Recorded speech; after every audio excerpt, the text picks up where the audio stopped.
franchir une nouvelle étape, de changer d'échelle et d'inscrire notre action dans une dynamique plus ambitieuse, plus structurée et plus soutenue.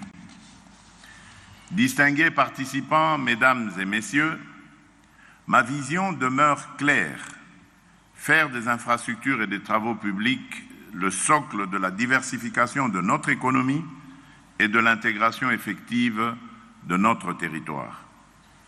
Cette orientation s'inscrit pleinement dans le plan national stratégique de développement 2024-2028 qui place la modernisation des infrastructures au cœur de la transformation économique, sociale et territoriale de notre pays.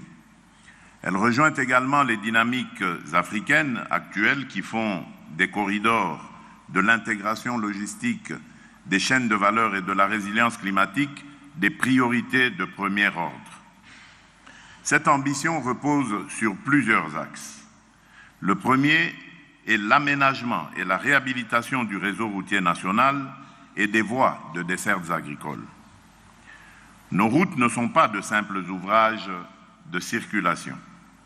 Elles sont des vecteurs d'unité, des leviers de production, des instruments de présence de l'État et des supports de justice territoriale. Accélérer les travaux sur les axes structurants, désenclaver les bassins de production et améliorer la qualité de desserte rurale, c'est agir concrètement sur le coût de la vie, sur la fluidité des échanges et sur la compétitivité de notre économie. Telle est l'ambition qui guide notre action.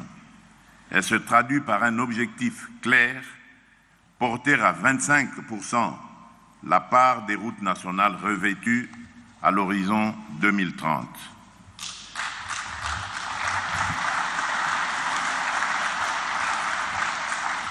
Dans cette perspective, les travaux s'intensifient sur la RN1, véritable colonne vertébrale reliant l'Atlantique au Katanga, sur la RN2 qui relie le centre du pays à l'est, ainsi que sur les axes stratégiques que constituent la RN4 et la RN5. Le deuxième axe est la construction de corridors de développement le long de nos principales voies de transport structurantes. Il ne s'agit plus seulement de construire des routes isolées, mais d'organiser de véritables espaces économiques reliés aux zones de production, aux centres de consommation, aux plateformes